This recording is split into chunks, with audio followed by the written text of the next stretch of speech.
One of the pivotal moments in my life was almost 8 years ago.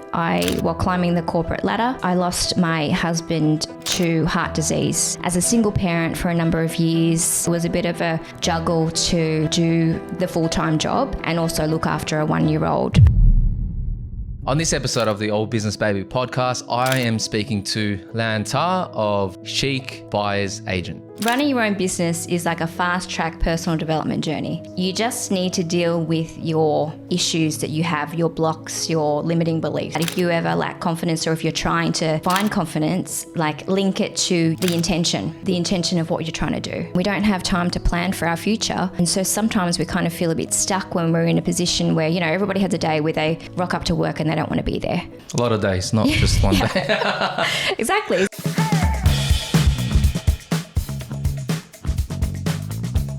So Lan, welcome to All Business Baby podcast. For the audience, could you tell us a little bit about yourself? Yeah, let's just start off with that first. So I am a buyer's agent. So I run my own buyer's agent business, been running it for a couple of years, done the big journey or transition from corporate to running my own business. So hence, I guess, why I'm here to chat about business. Yeah, excellent. Okay, well, before we talk more about it, I want to understand more about your business name. So I always thought it was Chic Buyers Agent. So I thought because you're a female and it's like, yeah, I'm a Chic Buyers Agent, but you told me recently it was Chic. Can you tell us the story behind the name of your business name?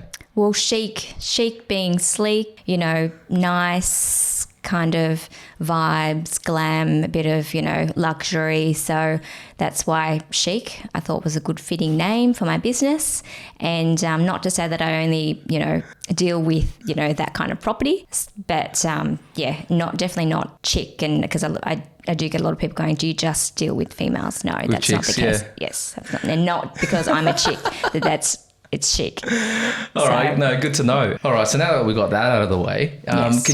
So you obviously worked as an employee before for big corporate. Yeah. And then you, few years ago, you decided, hey, I'm going to start my own business. Can you tell us a little bit about that journey and the mindset behind that switch? Yep. So my parents were refugees in my family coming over here from more than 40 years ago. And so they ran their own business, a restaurant business, very typical, in a small country town. So we were running mum and dad were running the local Vietnamese and Chinese restaurant.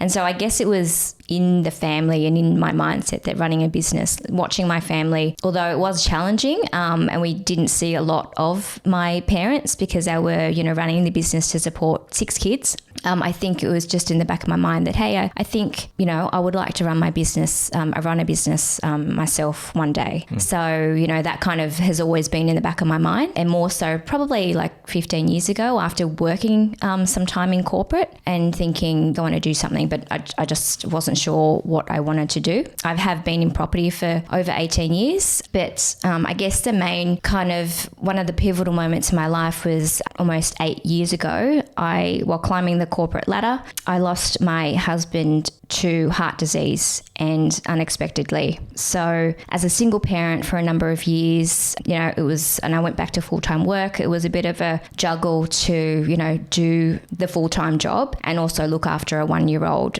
daughter. And I remember one of the turning points for me at that time was when I was knee deep in a shopping centre budget because I was a centre manager at the time, and it was 7 p.m. and my daughter comes in and she asks for something, I think just a snack or something, and I got angry with her, and I thought I had to stop myself because I thought, it's not her fault that I'm stressed from working long hours, doing a full-time job, and, she's just wanting a snack, any other kid would be constantly asking. If you're a parent, you'd know they're constantly, in the kitchen asking, can I have something? In that moment, I thought I need to make a change. I need a better balance in my life. And so from that point onwards, I decided to move to a part-time role, and just the wheels kind of started spinning in my head thinking, okay, well, what else can I do to get that balance?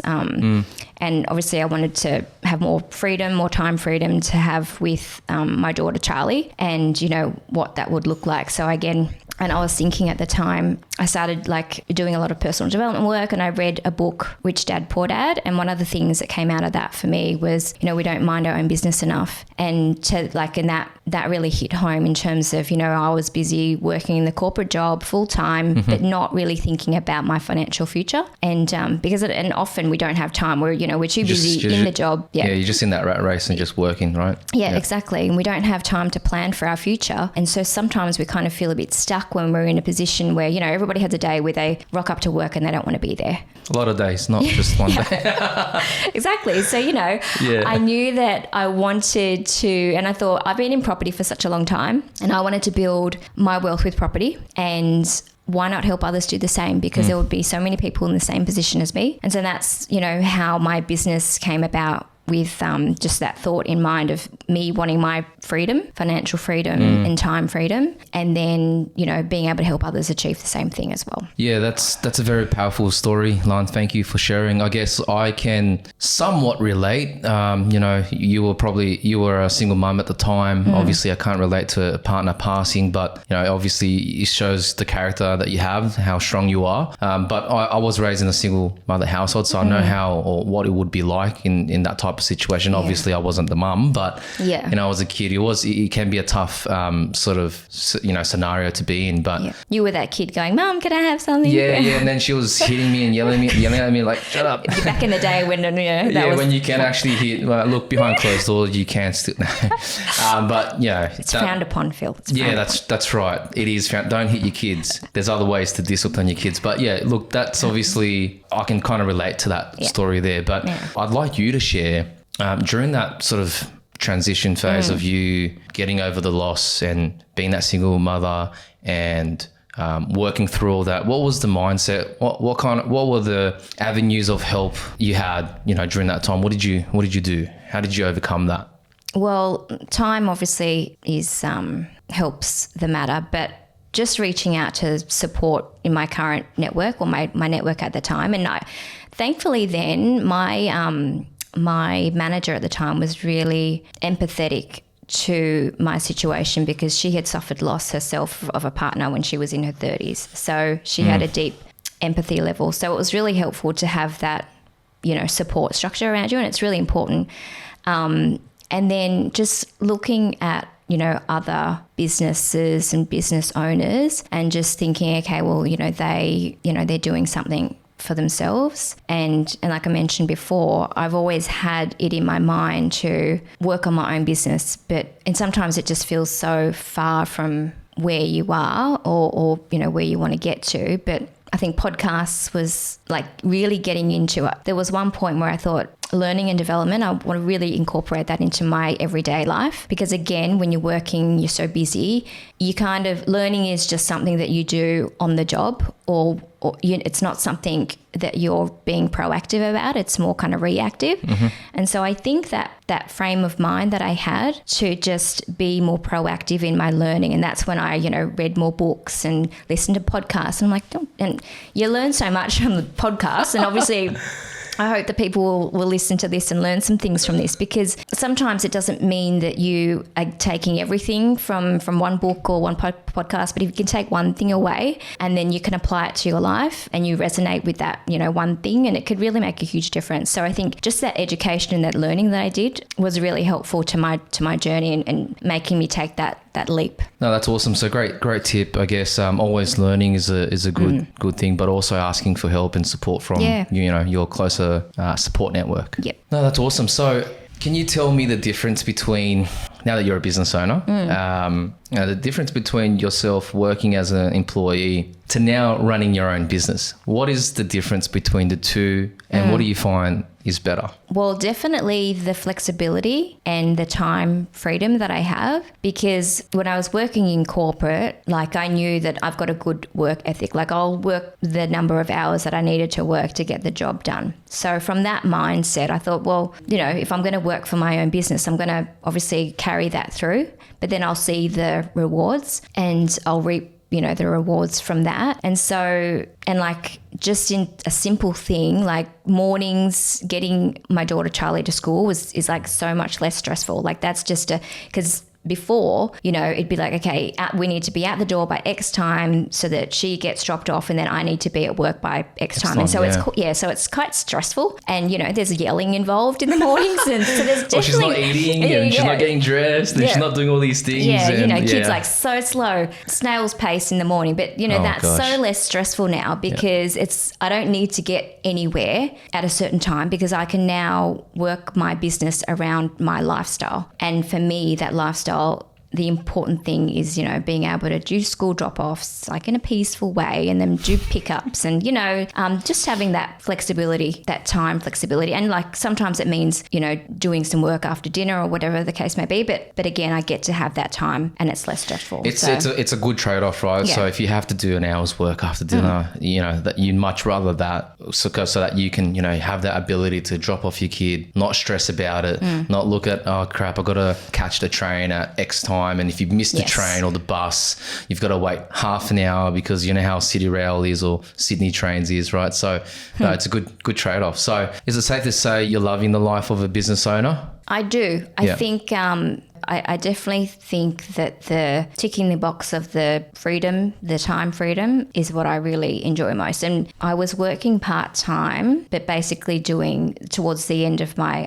corporate career, I was working like 4 days, but really working 5. And I mean that to say that because, I was allowed me the flexibility. And I tell you, a lot of working mums, that they would be after the same thing, just having that flexibility to be able to work around their kids' schedules. And being a mum as well, you feel the mum guilt a lot. And so just less stress and headache about, okay, should I take them to childcare because they're sick, they're on the precipice of, sick, and they could be either, passing the germs onto other kids. Just chucking in. Or put them in there so that you don't feel like have to call in work and, say my child's sick again, or, there's less guilt and making those, guilt decisions. Both ways, right? Yeah, so if, exactly. if you take time off, then your work is going to, you feel like work is going to frown upon you and all that type of stuff. Yeah. So it's so much easier now when like any of my kids are sick. It's like, okay, that's fine. We can work around that and they'll just stay home. Easy. Nah, look, if they're sick, just chuck them back in because that's what all the parents do. That's why they're always sick, right? So just that's do it. why they're passing the germs around. Someone's doing it.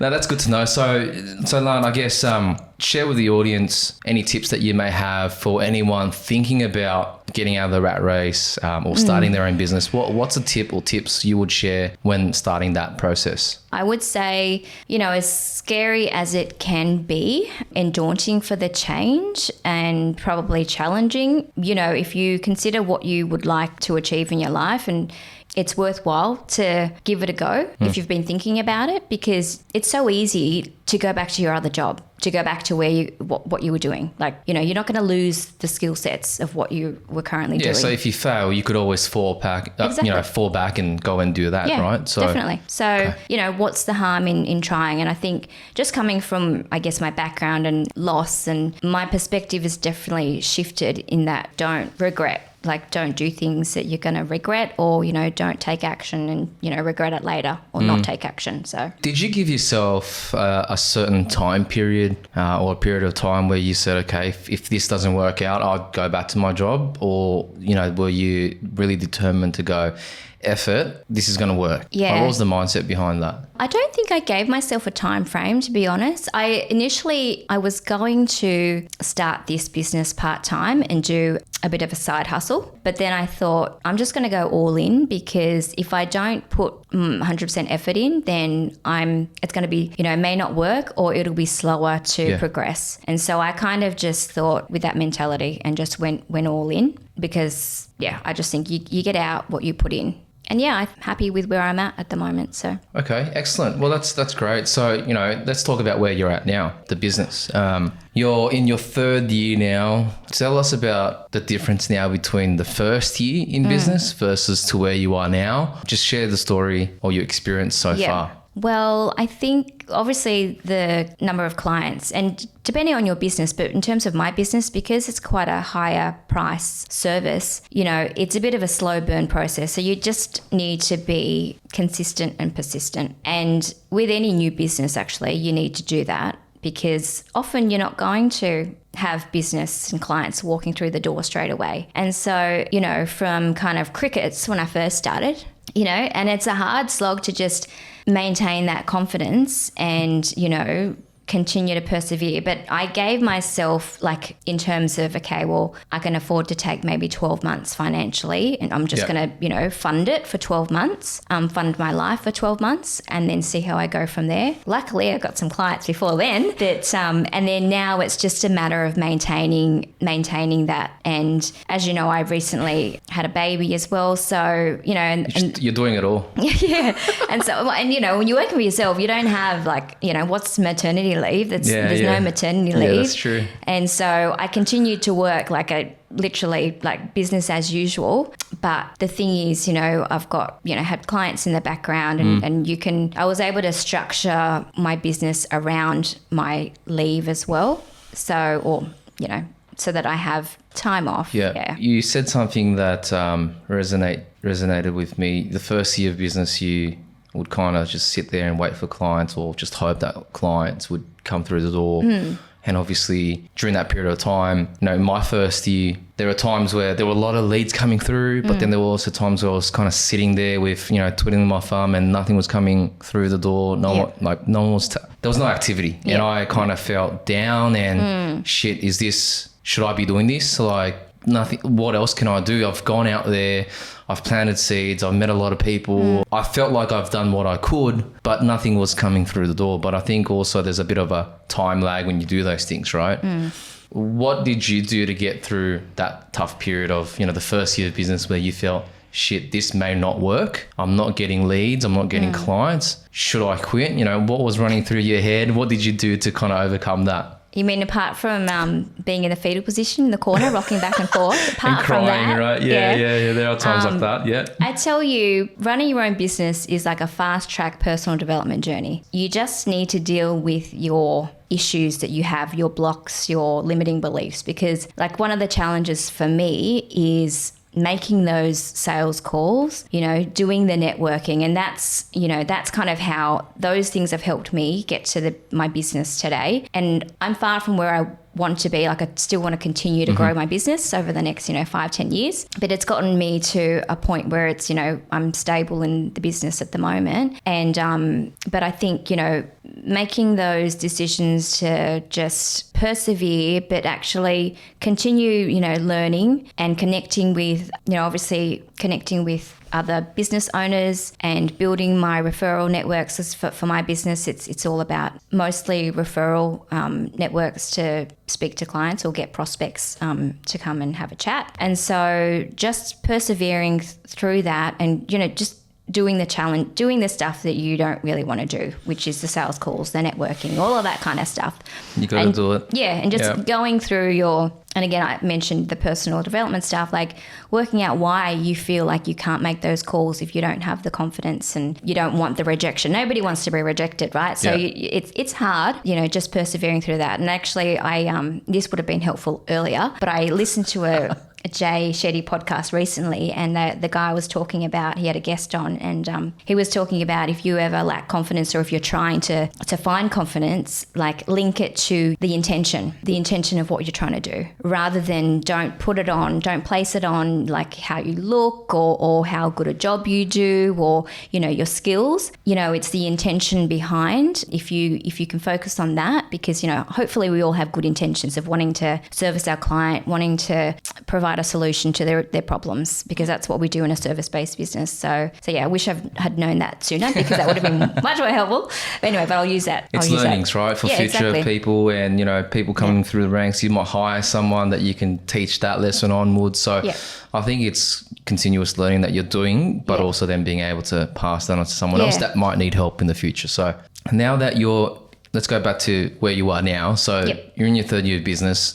Can you tell us where you are in business, like what are you doing right now, and your, I guess, your plans to grow, or what are the goals over the next 12 to 24 months to grow? So last year I had a plan to grow my business, but then I got pregnant instead. But what I did was, I know. But before that, and with the plan for growth, I put on a VA to help me, manage just the admin side and the things that kind of take up my time that aren't necessarily revenue generating, and moving the needle towards that. So just putting those things in place, that's kind of where I'm at now with that additional resource, being able to plan for growth, which is exciting as well, and in a BNI networking group as well. And that's really impactful to my business and growing my network. And the plan really is to just get out there, get out of my comfort zone, and continue to network and build referral partners and relationships, and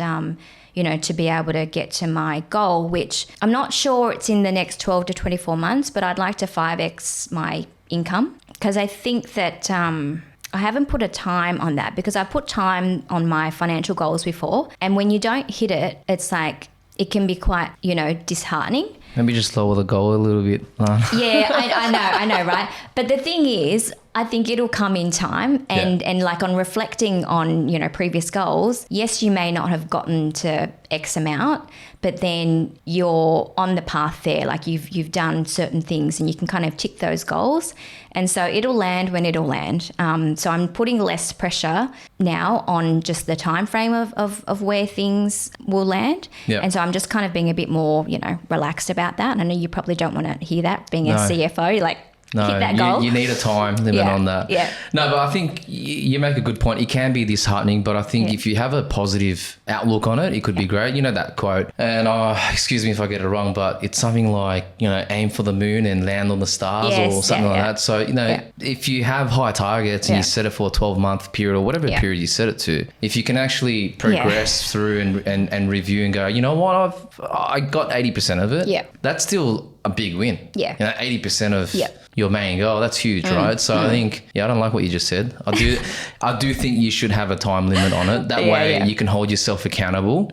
Otherwise you might get there in 20 years, Lan, not 5. Just flowing. No, but I think it's less, it's a movable one. But of course I'm checking, in with, okay, what have I got to achieve, next, and what should I be focusing on more of, and things like that. So, ultimately now you're in business, you do like to speak on financial, time and mind freedom. Yes. How are you there? Well, have you hit all 3? Have you hit one of them? Where are you with those? Yeah, so 3 freedoms. Yeah, I talk about time freedom, or financial freedom, time freedom and mind freedom. In the context of being able to provide that to my clients, it's being able to free up their time of finding and sourcing properties, and then building their wealth with properties. So that kind of touches on the financial freedom side that I can help them achieve. And then the mind freedom, they don't need to worry about anything in that process. In terms of, when it comes to me, I think, we spoke about this the other day, but, freedom is a state of mind. So I think we can all tap into that at any point in time. It's just really about our own perception of freedom. And then also everybody's freedom means different things to different people. And then, so I guess for me, I think I have the time freedom because, at the moment I can spend more time with my family and doing things that I enjoy, and, I can have an afternoon off and things like that. So I think that's ticking that box already, but there's always a balance. So for me, I'm looking to grow my business in the next 12 to 24 months and however long it takes me to get to the 5X. So, and it'll be a balance. I need to just manage my expectations because I'm not there financially yet to where I want to be. It's not to say that I feel restricted in my lifestyle or anything like that. It's just I've got goals. You're financially stable, but in terms of financial freedom, as you said, it's a state of mind. You're not where you want to be. Exactly. But if you decided not to buy designer bags and designer clothes like Chanel, then you would be financially free, right? No? Yes. So, and that's it. We all want different things, and it's not all about the material, but it's about, okay, your comfort and your lifestyle, traveling and all of that kind of thing. So, your experiences, things that lift you up. And for me to get there, I think there will be a balance shift of, okay, well, if I'm looking to grow my business, then obviously a bit of my time freedom will need to be, balanced out to focus more on growing the business. And then mental freedom, once I build, part of my financial goals is getting my, building my property portfolio. And so once I get that to the level that I would like it to be, then that will take care of the mental freedom of thinking, okay, well, my future's, sorted. My retirement's fine. I potentially retire early would be good. So that will be taken care of in time as well. So I'm on the track. I'm getting there. Yeah. So it's just progress is good. Yeah. Balancing. Well, I think as you said, it's freedoms is a state of mind, and I've said in a previous episode or a video, why should we all aim for freedom? Why not aim for stability? And if we're stable financially, we've got flexibility in our life, and we've got clarity, we've got a free head, then what's wrong with just having stability, right? And if my wife decided that she wanted to downgrade in houses, we could sell that off and buy somewhere else and not have a mortgage, we'd be financially free as well, But it's state of mind, so it's different to everyone. But the aim here is, what's wrong with getting to stability first? Yeah. Right. No, there's nothing wrong with it. And again, it's like a lot of people would be happy with that, just getting to the level where they're stable. And some people aren't even there yet. So, and that's why freedom is a state of mind, and I think it's like linked to the feeling of abundance. And, we can just tap into that feeling of abundance and freedom if we if we think about it, all the love we have in our life, or, how many people we have in our life, how many leaves are on the tree,